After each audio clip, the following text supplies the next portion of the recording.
Hello, tribe. Welcome. Let's take another dive into the archive.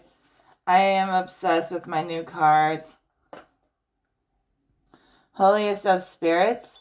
What energy needs to come forward the most? From the Most High Creator Source. From my ethereal original collective. For their highest good.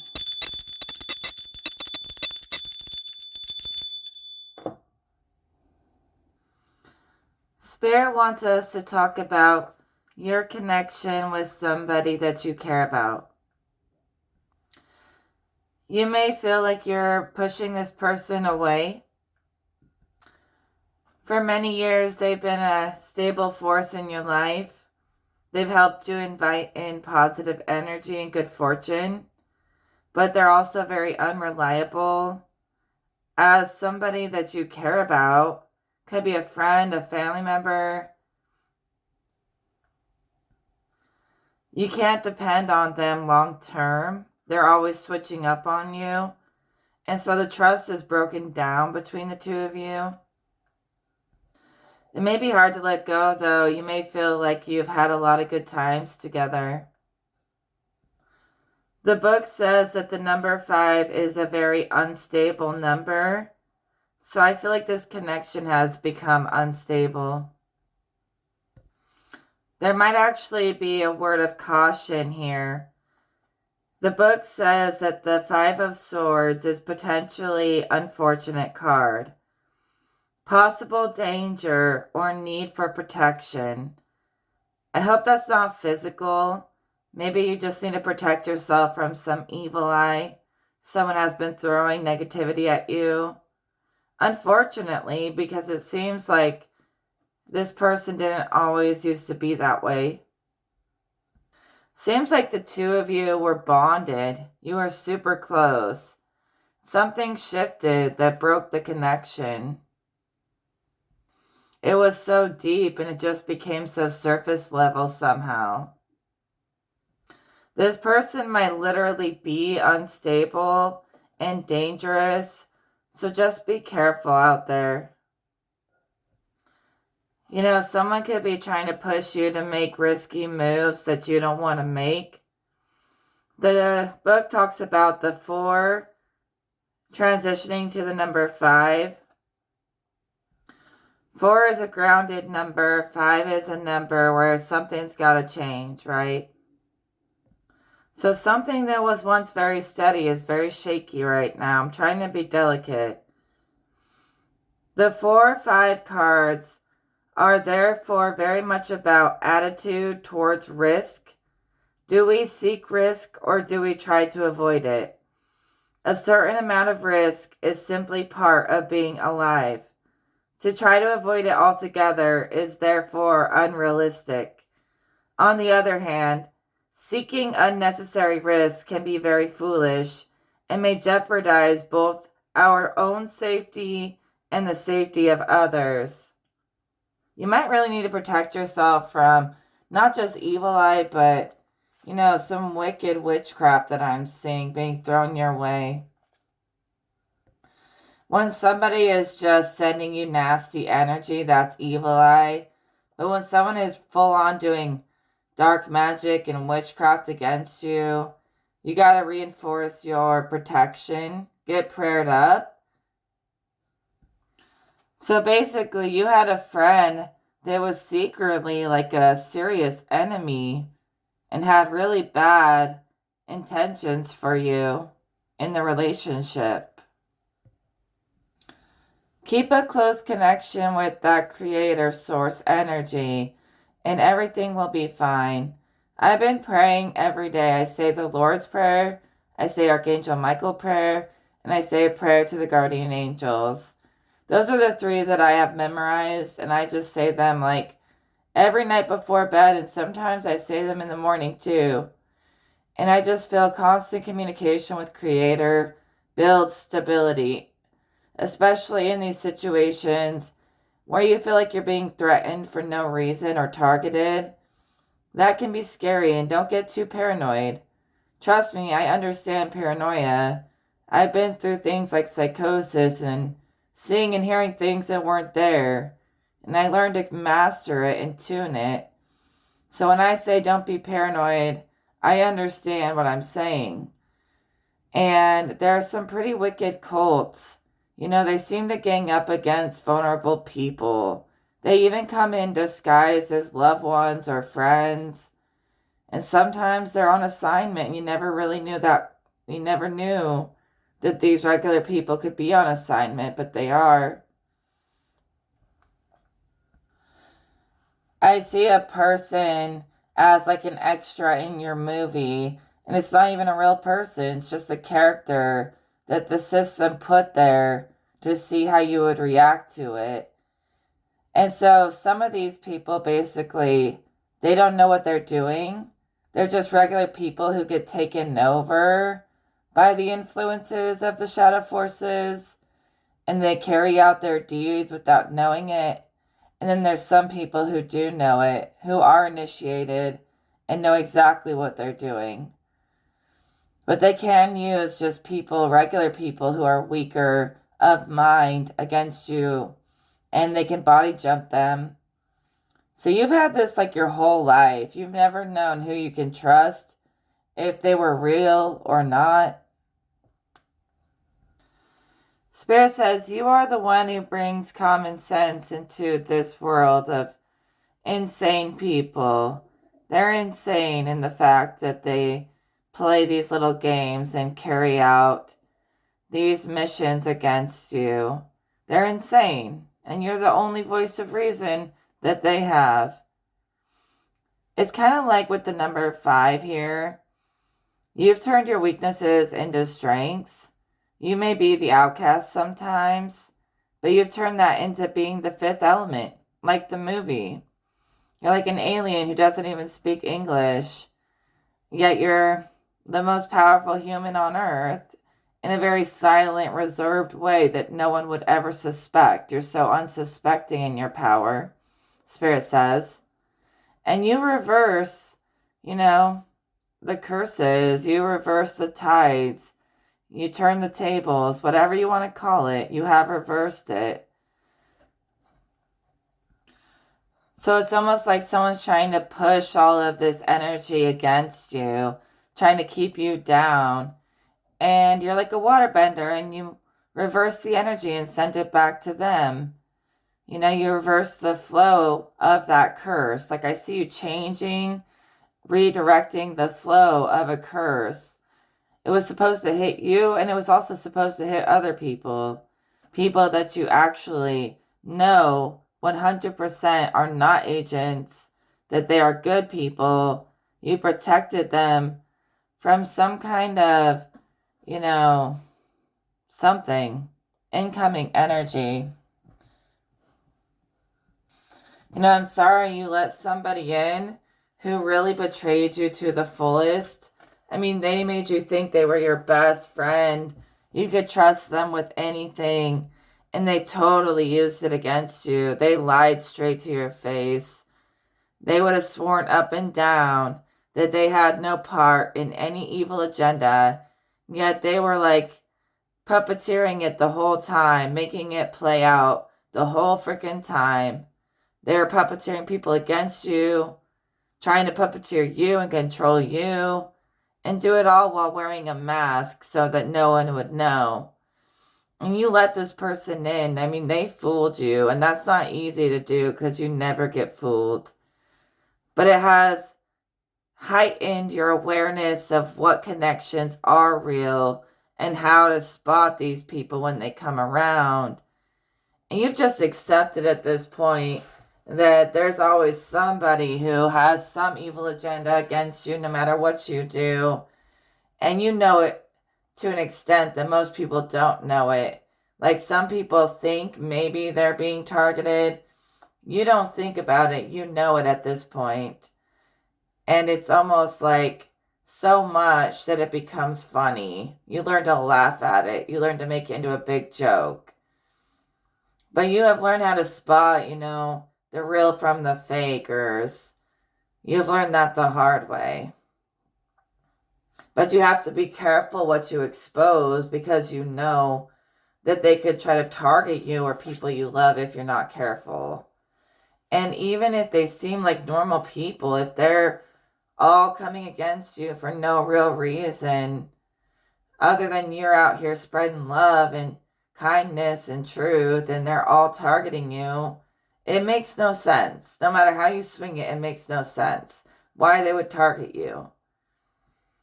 So you're careful, because even regular people can be more dangerous than they appear on the surface level.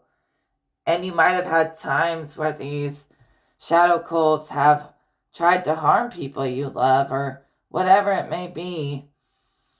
So you know how to move without getting detected. And you kind of bring, like I was going to say with the number 5 and the 5th element energy, you bring this alien energy to the world that they don't understand. You could literally embody all the elements and still know yourself. I mean, you just have that kind of thing. You've worked your way through all of the different aspects of human life and, aspects of yourself. And then you've come to be like the missing piece, the missing link, the 5th element, where everyone else feels unstable. You bring stability. So there's reference on, you have all 4 cups. You're stable in that way. Basically, you also have all the 4 elements. These could even be just ways of thinking that you have mastered. You have mastery under your belt. Okay. And that 5th cup that seems kind of unstable amongst the 4. Oh, I'm looking at the wrong thing. I'm looking at the 5 of Cups in the book, but I pulled the 5 of Swords. It kind of is the same thing. Looking at like the unstable energy within the stability that you bring. You know how to stabilize something that most people couldn't handle if their lives depended on it. So that's what you do. You bring the missing link into situations where most people would crumble. You've had a lot of people try to take you out and rip you apart, but they ended up falling on their own sword. And they are the ones who destroyed themselves. You didn't even have to lift a finger. They ended up destroying themselves. Even when they try to come against you, they regret that day. Trust me. That's why they think if they come in big cults and big groups, that they can do it. They can get you. But you're just one person, barely even having to fight back. I swear. Like, even if you have to fight back, you do it naturally. And they got whole groups trying to take out little old you for no freaking reason. And instead of crumbling, you turn around and heal the world. They can't understand it. And they feel awful, like miserable. They get no rest from their misery for what they do to you. And they think if they do it in larger numbers, they can escape karma, but it never works. So keep smiling, because they're not smiling, trust me. They want you to think that they're on top, but you see through it. You know that they're struggling to keep up with you, to keep up with God, okay, through you. So their energy on the outside, it seems like all put together, but when you look behind their mask, those secret cults love to wear these masks and hide their true selves. And you look behind that and you know they're miserable. They're not smiling. They're not happy.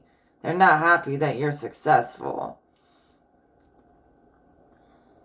And they're trying to push you to be more like them, to show your lower self and be more aggressive like them. But you're not really accustomed to doing that. You don't let yourself fall into a lower nature to appease anybody. You've been like tried and tested, okay? What is it called? You're just solid. You're unshaken. You have that like cold confidence in a way. Even though you're very one to spread love and healing and smile in their faces, but also, and your smile is genuine while theirs is fake. And you see behind their fakeness, you see they're like centered in this aggression that they can't escape and misery that they can't escape. And they did it to their own selves. It's not your fault. They did that continuously trying to target you for no reason when you did nothing. Like no witchcraft, no dark arts. You don't do that. And they want to believe that you do because they feel miserable. And yet they basically just curse themselves trying to curse you. There's this like flow of dark energy that tries to come near you, but it can't. And it goes right back into them and they absorb their own curse. They're just cursing themselves with this black magic they try to do on you. I know it's sad for them, but that's what they've asked for. That is what they have sown. So you have made your body a real vessel for God. And that's what they can't touch. That channel is always open. And they can't, like, interrupt it. They just can't interrupt the channel you have to God. And that is protecting you naturally. So they are paying a heavy price energetically for even attempting, even thinking about coming against you. And then they do all that just to lose. They don't even get victory from it. I mean, honestly, you could have actually been like seriously dating somebody who was into this stuff and was hiding it from you or was using it against you somehow.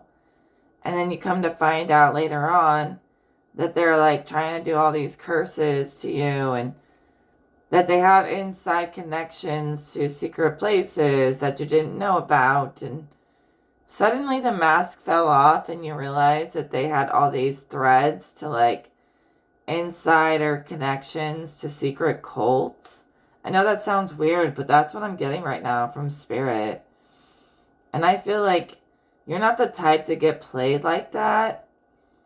This person was probably like manipulating you magically the whole time.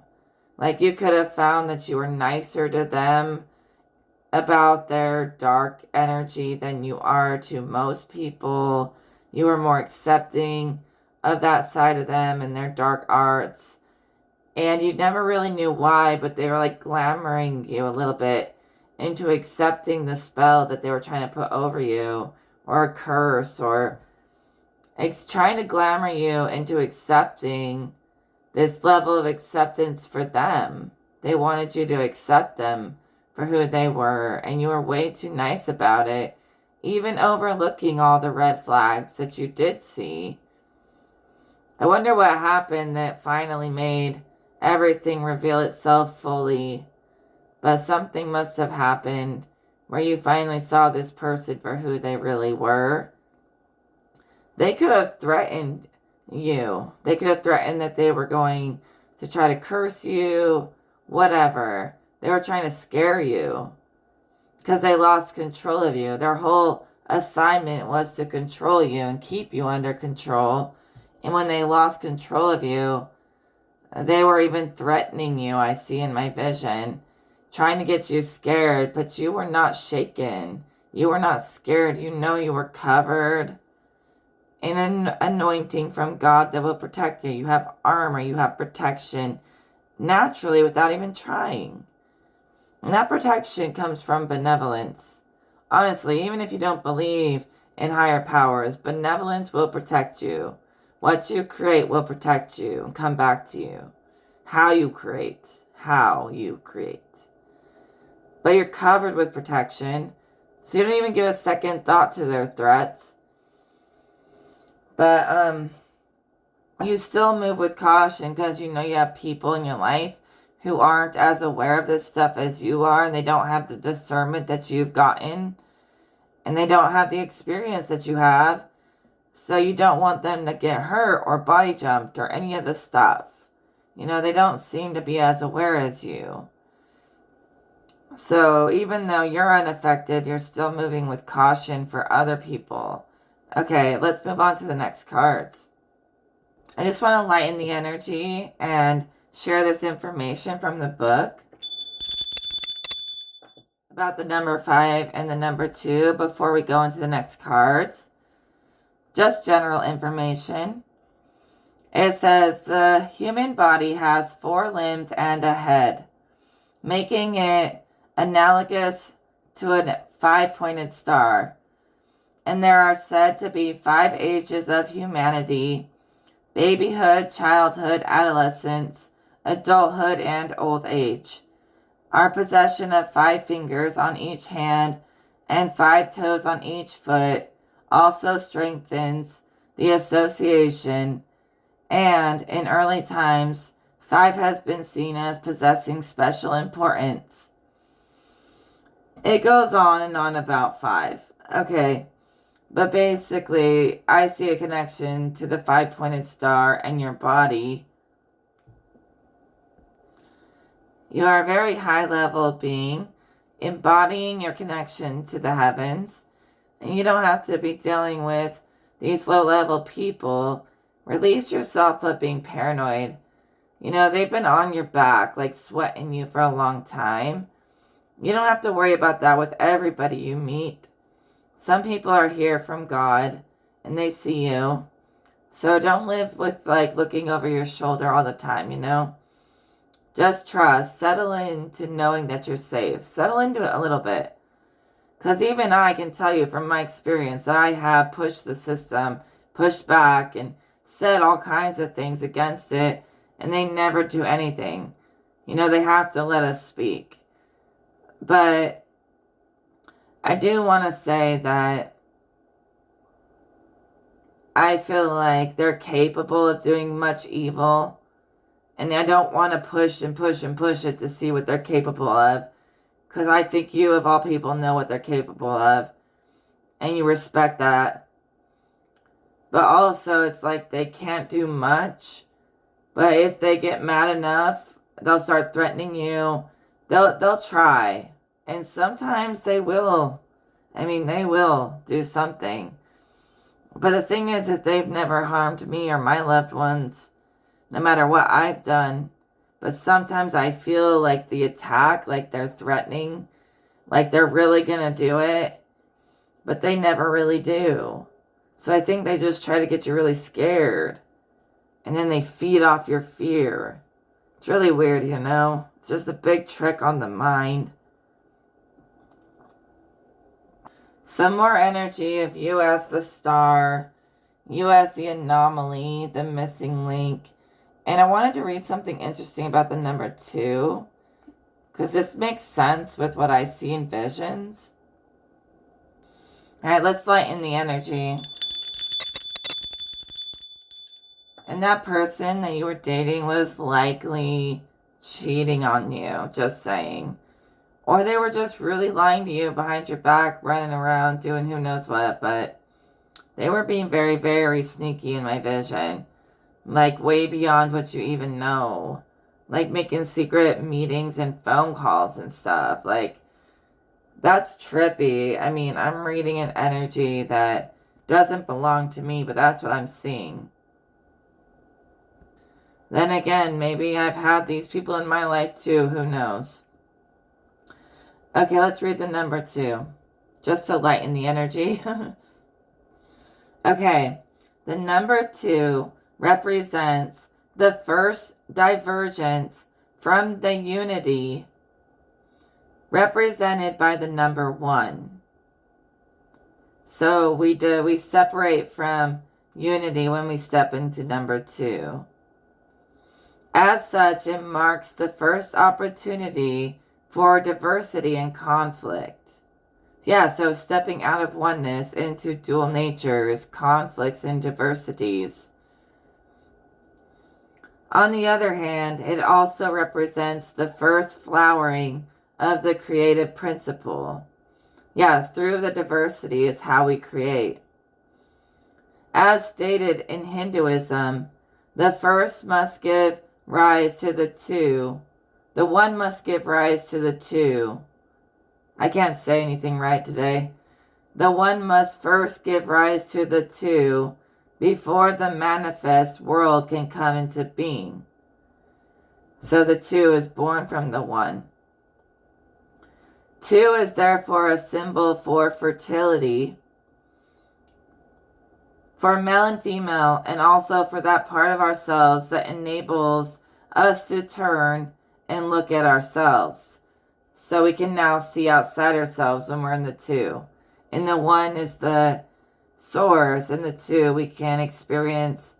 We can be an aspect of source experiencing itself. And we're experiencing ourselves as an aspect of source. So now we can turn and look at ourselves, allowing for self-reflection and ultimately self-consciousness. So to be able to reflect is to be able to become self-conscious. In the tarot, the Two of Cups expresses this principle most fully. The cup has both an outer form and an inner space that the form encloses. This duality of form and space is essential to its nature and allows the cup to symbolize another duality, that of being the only suit that is able to both give and receive from the outer world. I really don't know what that means. It's saying there's an inner and outer cup. Must have something to do with the relationship between number 1 and 2, or, duality, creator and duality. I guess you could consider we are like one container within a whole, but we are all within that whole as an aspect of it. We make it up together. We make up that space. So that makes sense. All right, let's get back to the energy. I'm reading the book. It's quite interesting. But if we just look at it plainly, the demonic force or whoever was against you, right? They are losing their power. They're going to have to go through a rebirth and shed their old ways, to stop feeling all that suffering that they're inflicting upon themselves by contracting with these lower entities and lower natures to come against you and all of us.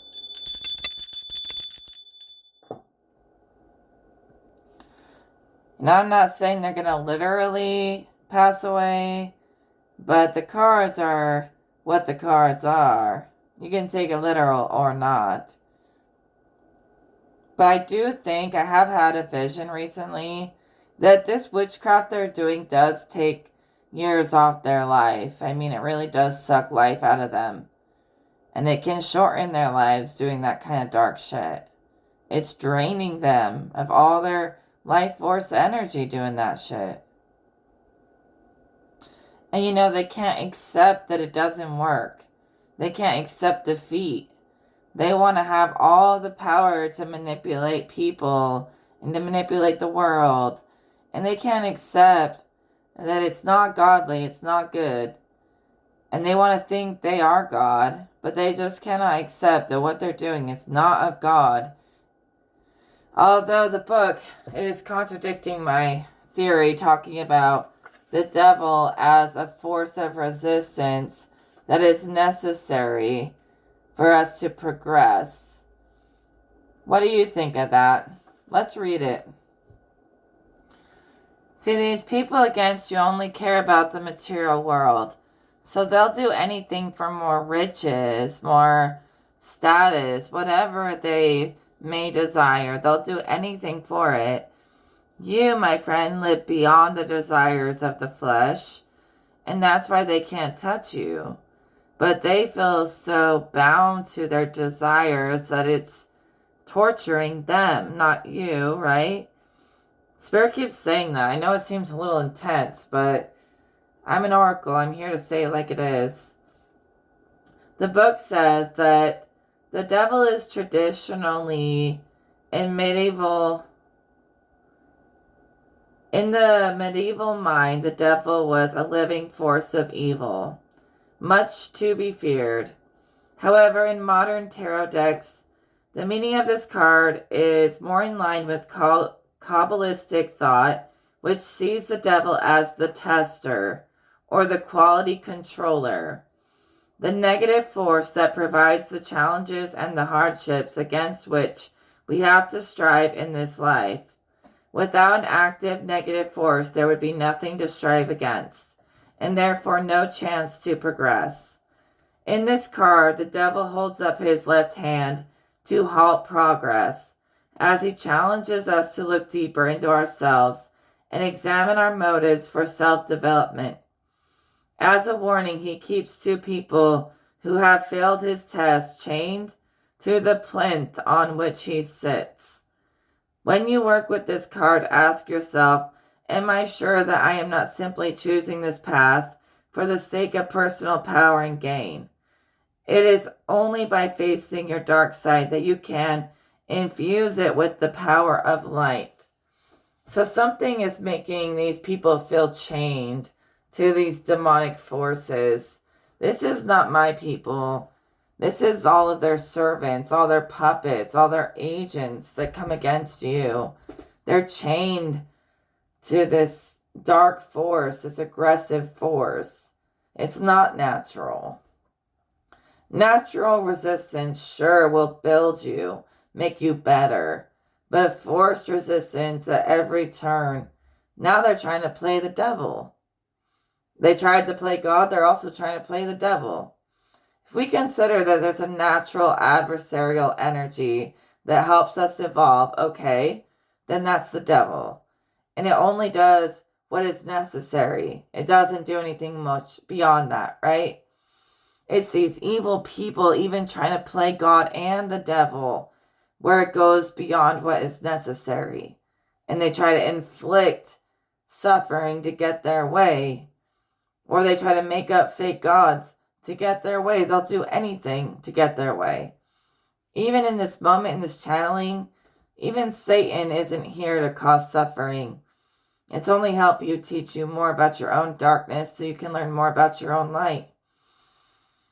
So that's why sometimes I say even Satan is an aspect of the creator, because I think it's freaking people with too much power that are bored and want more, who are really doing all the evil shit, calling upon really evil energy that they just summon through their own wickedness. Like they do wicked shit to summon really wicked natures.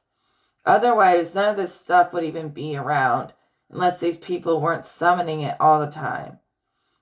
Otherwise, things would be nice and harmonious. That's what I'm picking up on right now. So you may not even blame the negative force. You may really think these people have just taken it into their own hands and they've gone mad trying to play. They've even trying to play with powers that are even beyond them. So even part of the reason why they feel so negative is they're trying to summon some of these entities to do their bidding that don't even want to do it. And those entities end up getting mad at the people who summoned them, who woke them up when they didn't want to be woken up, because they're not here to sit around and attack people. They really only enforce those lower ways to teach you when necessary, like I said. So these evil people who are playing devil are getting attacked by the entities they summon because they are mad that they woke them up to serve their selfish agendas. They don't want to do that. So even you have the underworld refusing to follow these commands, to follow through on these commands that are being given. Yeah, these people are really they're playing with things they don't even understand, but they think they can play with it because they think they do understand it when they don't.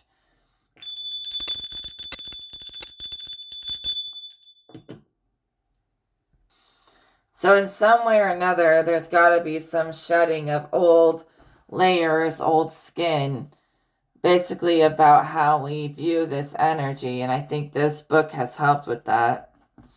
But for them,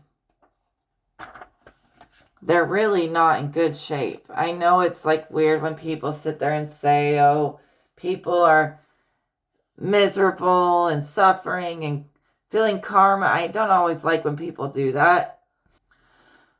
But I promise you, they really feel it. I don't feel any suffering personally. I don't do black magic. I don't do magic. I just do cards.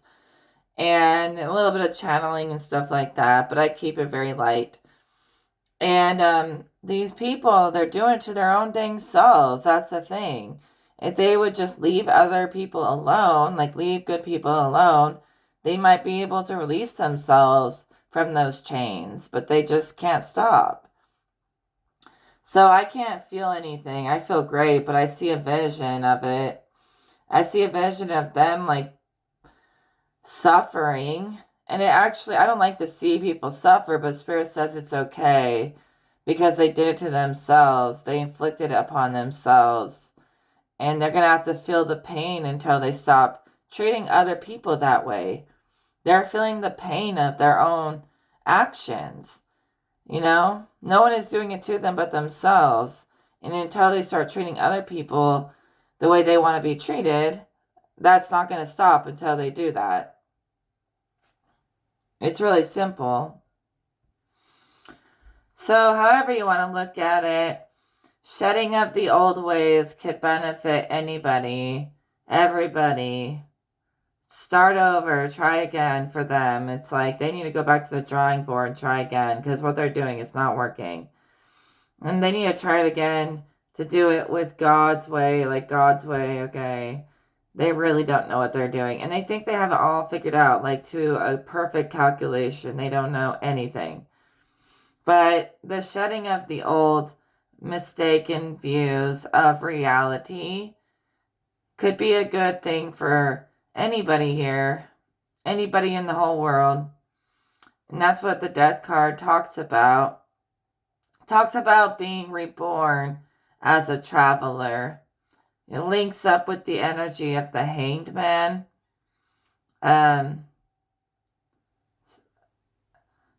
You're going on a new stage in the tarot journey. The traveler knows that life is eternal, and even physical death is not the end of existence, but simply the spiritual revelation of our true nature. So you become one with your eternal timeline, your infinite timeline. The personification of death as a skeleton carrying a scythe symbolizes the separation and liberation of the spiritual self from the body and the material world, while the corpses and severed heads on the ground represent obstacles to attaining this revelation, such as egotism and ambition. When you work with this card, ask yourself, am I ready to discard my old self-centered self and be reborn as someone wiser? Spiritual death and rebirth were essential rites in all of the ancient mystery religions. Yeah, mystery school stuff. I feel like that's more so for them. You know, they're fighting with the entity of death. They're fighting with their afterlife, like where they're going to go in the next life. They have so much karma, it's going to follow them for lifetimes if they don't start cleaning it up. But even for some of you guys, you've shed the connection to the physical world as a limitation, and you know that it never ends. You know that, like without a doubt, you know that. So death is forcing them to live by morals, and standards. Go figure, right? Death is benevolent. And they're going to be going on a new journey about treating people with more respect, especially you. They probably watch these videos just to study us. And me telling them how much they're causing their own suffering is starting a new journey for them. It's like turning a new leaf for them. They really do hear these words that we say and they want to change. They don't want to be in pain. And they've accepted that they can't outrun their actions. Their actions are catching them red-handed. But if they turn it around right now, it might not be too late. All those chains are imaginary. There's no real chains there. The only chain is the way we chain up ourselves and trap ourselves. People end up tangling a big web, a big trap around their own selves, like I said, cursing themselves. So they have to untangle what they have done to themselves. And they made it. They can undo it. They can destroy it just as easily as they made it. I'm going to call that the end of the reading for today. I will talk to you all in another video. Take care. Go with peace.